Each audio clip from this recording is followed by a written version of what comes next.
La forêt, c'est donc des charpentes construites au début du XIIIe siècle et qui en fait sont représentatives d'un tournant dans l'art de la charpente. Elles représentaient un moment très important dans les techniques et le progrès qui est intervenu à ce moment-là dans la construction de ces grands édifices. On a eu un travail énorme de conception, parce que même si on les connaissait très bien, il fallait vérifier que les charpentes puissent être reconstruites à l'identique, qu'on ait les ressources, qu'on ait les matériaux, qu'on ait les savoir-faire, savoir quelle technique est-ce qu'on allait employer. On a choisi de tailler à la main sur du bois vert pour refaire vraiment comme au XIIIe, pour avoir les mêmes qualités techniques et les mêmes qualités de vieillissement de la charpente qu'au XIIIe siècle.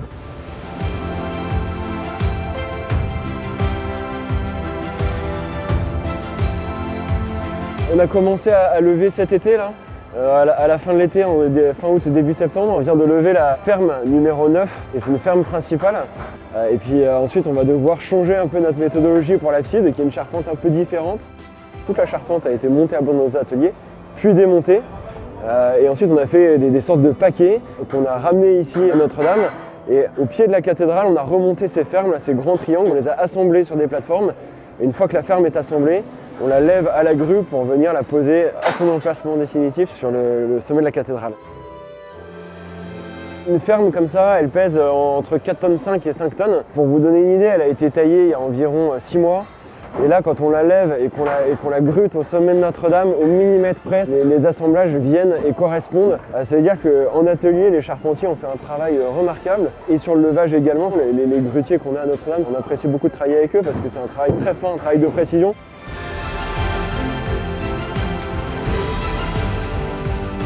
Côté nef, au levage actuellement, il y a une petite dizaine de personnes de la plateforme jusqu'en haut des modules pour assembler et gruter l'ensemble des pièces de bois. L'assemblage de la ferme numéro 4 a été effectué sur les plateformes.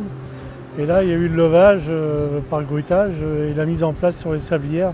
C'est plutôt rassurant, tout tombe bien partout, donc le travail d'atelier a été bien effectué. Donc là, l'équipe est vraiment en pleine capacité pour finir ce chantier à bien.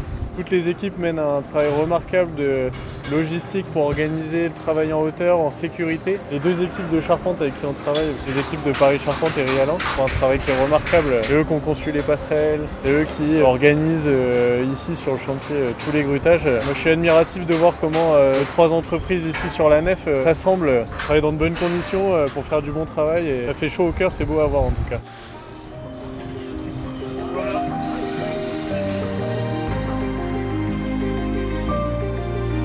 On est allé assez rapidement, effectivement, notamment grâce au module métallique sur lequel on se situe aujourd'hui, qui a été conçu et fabriqué pour le levage de la charpente de Notre-Dame. Cet outil, ce module, nous avait permis d'enchaîner en fait les travées, d'aller rapidement.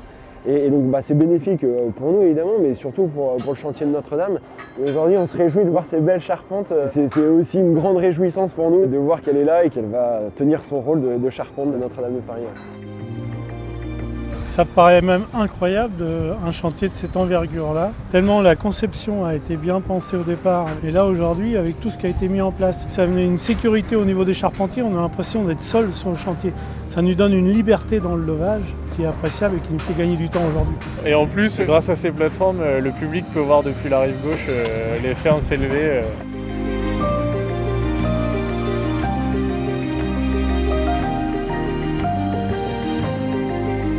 Je crois que ces charpentes, elles incarnent bien le souci de respect du monument et d'authenticité de ces restaurations. Ce chantier, c'est vraiment la réunion de la plupart des savoir-faire qu'on détient en France sur la restauration et l'entretien du patrimoine. Et c'est une vraie fierté française de détenir ces compétences. On a restitué une charpente médiévale dans ses dispositions absolument d'origine et ensuite on a surtout utilisé les techniques et donc le rendu du bois. On n'a pas simplement rendu un dessin, on a rendu aussi l'aspect du bois. Et quand on se promène dans la charpente aujourd'hui, enfin moi qui l'ai connue, avant l'incendie, je suis heureux parce que je retrouve ce foisonnement de bois, mais surtout la patte humaine, la trace humaine de cette charpente. Dans le domaine du patrimoine, en tant qu'architecte en chef des monuments historiques, une entreprise comme Atelier Perrault, Atelier Desmonts, elles sont là pour transmettre des objets patrimoniaux, mais aussi transmettre les savoir-faire qui permettent de reconstruire ces éléments. Si on n'a pas les forestiers pour élever ces bois en forêt, si on n'a pas les taillandiers pour faire les haches, si on n'a pas les charpentiers pour tailler et piquer les fermes de manière traditionnelle, en fait on ne peut pas reconstruire ou restaurer les monuments historiques comme Notre-Dame de Paris.